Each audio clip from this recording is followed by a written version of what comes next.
दर्द भी वही देते हैं जिन्हें हक दिया जाता है, दर्द भी वही देते हैं जिन्हें हक दिया जाता है, वरना गैर तो धक्का लगने पर भी माफ़ी मांग लिया करते हैं, वरना गैर तो धक्का लगने पर भी माफ़ी मांग लिया करते हैं। हाय दोस्तों, मैं आपका अपनी YouTube क्लास में स्वागत करता हूँ। हम यहाँ पर बात करने वाले हैं स्वातंत्र्योत्तर युग की। किसकी बात करने वाले हैं? स्वातंत्र्योत्तर युग की, जो कि हमारे हिंदी गद्य साहित्य का आखिरी युग है। ठीक है, हिंदी गद्य साहित्य का आखिरी युग का मतलब ये है कि यही हमारा युग अभी तक चला आ रहा है। ठीक है, तो जो स्वातंत्र्योत्तर युग था ये 1947 से अब तक चला आ रहा है। ठीक, इसमें जितने भी लेखक होंगे वो इसी युग के अंतर्गत आएंगे। ठीक, तो हम यहाँ पर महत्वपूर्ण रचनाओं की और उनके लेखकों की चर्चा करेंगे इस वीडियो में, तो हमारे साथ बने रहिएगा। तो आइए हम देखते हैं जो प्रमुख रचनाएं हैं और उनके लेखक कौन हैं, हम सीखते हैं, जानकारी प्राप्त करते हैं। ठीक है, तो यहाँ देखिए आप, नदी के द्वीप, शेखर एक जीवनी, त्रिशंकु स्मृति रेखा। तो नदी के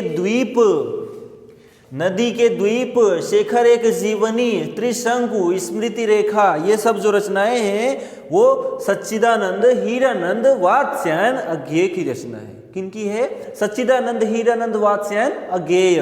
ठीक है, यानी इसके अज्ञेय रचनाकार हैं। किन रचनाओं के? नदी के द्वीप, शेखर एक जीवनी, त्रिशंकु और स्मृति रेखा। इन रचनाओं के रचनाकार कौन? अज्ञेय। कौन है? अज्ञेय जी हैं। ठीक है, सच्चिदानंद हीरानंद वात्स्यायन अज्ञेय। ठीक, तो यहाँ पर नदी के द्वीप, शेखर एक जीवनी, त्रिशंकु स्मृति रेखा के रचनाकार अज्ञेय जी हैं। ठीक, आगे हम जिक्र करें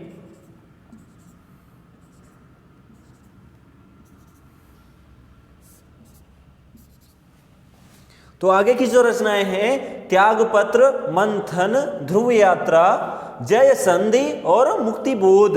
जो ये रचनाएं हैं हमारी, कौन सी? त्यागपत्र, मंथन, ध्रुव यात्रा, जय संधि और मुक्तिबोध, ये सब जो रचनाएं हैं वो जैनेन्द्र कुमार की रचनाएं हैं। किनकी हैं? जैनेन्द्र कुमार की।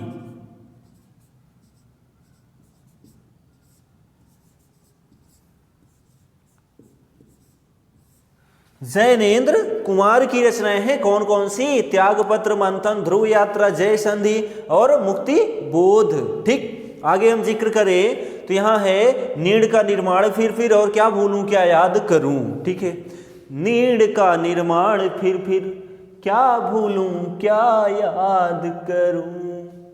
जो नीड़ का निर्माण फिर है या क्या भूलूं क्या याद करूं, ये हमारे हरिवंश राय बच्चन की रचना है। किनकी है? हरिवंश राय बच्चन।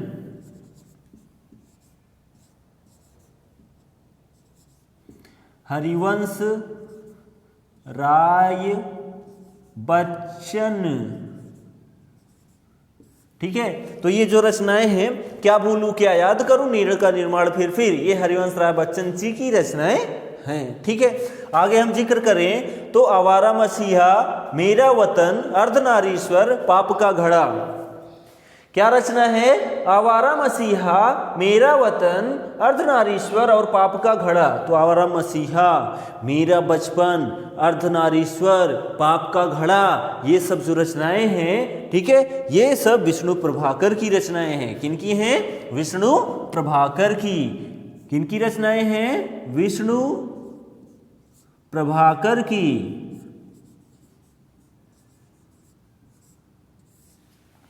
ठीक है, ये सब जो रचनाएं हैं ये विष्णु प्रभाकर की हैं। कौन सी? आवारा मसीहा, मेरा वतन, अर्धनारीश्वर, पाप का घड़ा। ठीक, आगे हम जिक्र करें तो गुनाहों का देवता, सूरज का सातवां घोड़ा, ठेले पर हिमालय। क्या है? गुनाहों का देवता, सूरज का सातवां घड़ा, ठीक है, और ठेले पर हिमालय। ये सब जो रचनाएं हैं ये सब धर्मवीर भारती की रचनाएं हैं। किनकी हैं? धर्मवीर भारती।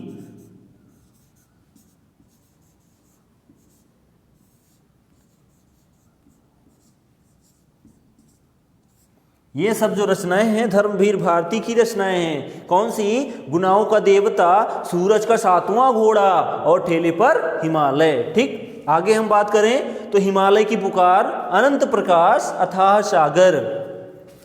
हिमालय की पुकार, अनंत सागर और अथाह सागर। ठीक है, सॉरी, हिमालय की पुकार, अनंत आकाश और अथाह सागर। हिमालय की पुकार, अनंत आकाश और अथाह सागर, ये सब जो रचनाएं हैं, तो ये सब रचनाएं जो हैं जयप्रकाश भारती की हैं। किनकी हैं? जयप्रकाश भारती की।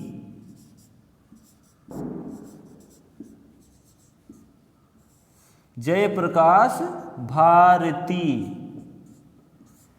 ये सब जो रचनाएं हैं कौन सी? हिमालय की पुकार, अनंत आकाश, अथाह सागर, जयप्रकाश भारती जी की रचनाएं हैं। आगे हम बात करें तो एक और जिंदगी, खोया हुआ शहर।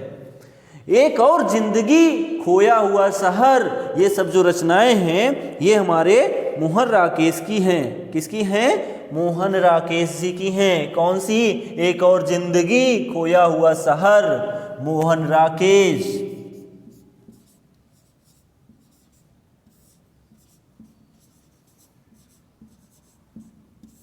ये सब जो रचनाएं हैं वो किनकी हैं? मोहन राकेश की। कौन सी? एक और जिंदगी, खोया हुआ शहर, ये मोहन राकेश की रचनाएं हैं। उसके बाद जो रचनाएं हैं, वातायन, स्मृति कलश, झरोखा और पुष्पहार। वातायन, स्मृति कलश, झरोखा और पुष्पहार, ये जो रचनाएं हैं ये शिवानी की हैं। किनकी हैं? शिवानी की। कौन सी रचनाएं? वातायन, स्मृति कलश, झरोखा और पुष्पहार, ये सब जो रचनाएं हैं ये लेखिका शिवानी की हैं। किनकी हैं? शिवानी की।